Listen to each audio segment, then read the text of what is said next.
In today's episode, Marije, I think I pronounced it right, asks, do you think that a small company should use a different content strategy than a large company? If so, what is the main reason for that? Yes. So, well, let's back up. The big overall content strategy remains the same for pretty much every company, which is we want to use content to build awareness, build trust in our brand, get use content to influence consideration, evaluation, and purchase, right? The standard buyer's journey. Content helps make that journey move along more seamlessly. And so from that perspective, from the big picture perspective, yes, every company's content strategy is roughly about the same thing, which is use content to help power marketing and sales and customer service. Now, the why is the same, the what and the how are going to be different. The what and the how are what choices you're going to make in terms of channel, budget, method, format, and then the how as you do that stuff. And that's going to be different for every company. Every single company is going to do their content differently. Every company should do their content differently than every other company, because otherwise your content is just as much of a commodity as your product is, and no one's going to buy it. No one's going to pay attention to it. No one's going to use it. So the big differentiators for the content production strategy are largely around resources. What do you have the ability to create for content? So, for example, my company, Trust Insights, we're a 3-person company. There is only so much content we can create every day. We create good podcast content about once a week. We create video content every day. I use the video content that I do for my personal blog, also for the company as well. We create a newsletter once a week.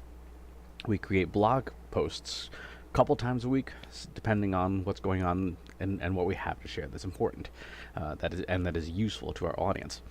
So you're talking a 3-person company can credibly crank out about 1 to 2 pieces of super high quality, useful content a day. Now, notice I didn't say professionally polished or expensive looking content, because today you don't want to get too elaborate and too fancy with your content creation.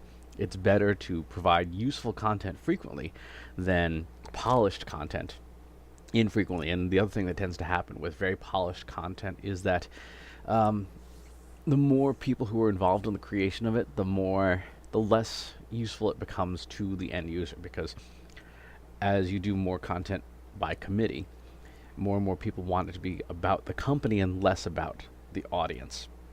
There are not a lot of content programs that survive a committee and create useful content at the end. So it is better, you are better off doing something like this, recording something on a phone with a $40 microphone or something, and publishing frequently, but making it all about you, the audience, and not about the company. The channels will vary as well. If you are a company that has a difficult time conveying information in a certain format, don't use that format. So you really have 4 major channels. You have text, you have audio, you have video, and you have interactive. Those are the 4 ways that you can get someone to do stuff with you. Most companies don't have really good interactive capabilities because it requires a very specific skill set that is very, very difficult for most companies to do. For example, creating your own app, creating your own apps and maintaining them and stuff. It's a software business in and of itself. It is content, but it's difficult to do. Video is relatively easy these days thanks to the prevalence of smartphones and things. So if you are comfortable on video, or even if you're uncomfortable in video but you'll do it, it is a good way to provide content. But depending on your audience, audio is a fantastic way to reach people, because audio is the only format that somebody can consume while they're doing something else. So you can listen to a podcast while you're at the gym or driving a car or making lunch or whatever. It's very difficult to read or even to watch a video if you are doing something else. You absolutely should not be watching videos while you're commuting, for example. Just a terrible idea. It's highly unsafe. but you can listen. So if your audience is an audience that is busy, and they listen to audio sources already, audio content may be the way to go. A lot of people have jumped on the podcasting bandwagon in the last couple of years, which is good as long as, again, the content you're creating is useful. The last thing I'll say on small versus large company is that a larger company, because of its budget and resources, can create more content, but it doesn't necessarily mean it is better content. The number one challenge every single marketer faces is creating content that is actually useful to the audience.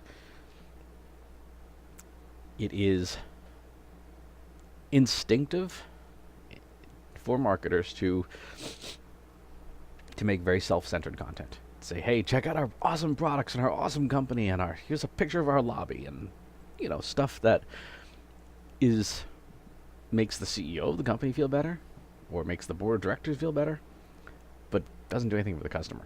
And so the biggest struggle you're going to find is, how do you create content that the audience actually wants? And the number one way to do that is to ask people, what do you need help with? What questions would you like to have answered?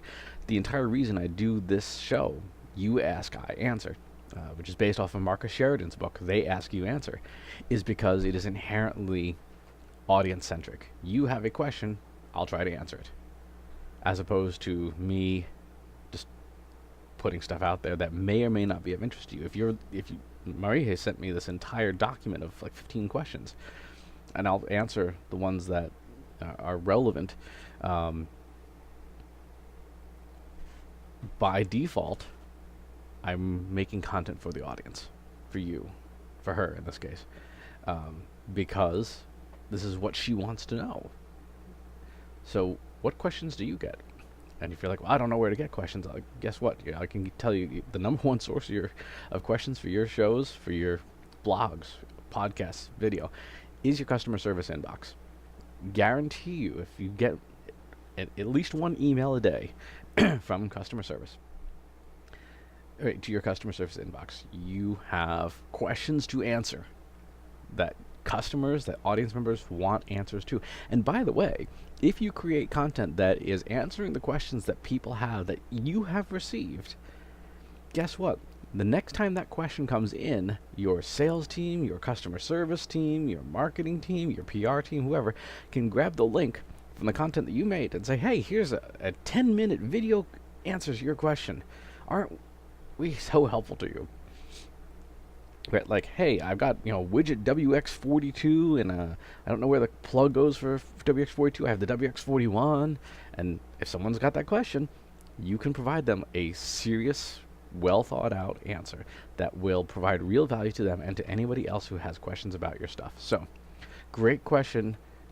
At the macro level, everyone's content strategy is the same. At the execution, everyone's is going to be different, and it should be different. As always, please leave your questions. You can send them to the link in the show notes below. And please subscribe to the YouTube channel and the newsletter. And we'll talk to you soon. Take care. Want help solving your company's data, analytics, and digital marketing problems? Visit trustinsights.ai today and let us know how we can help you.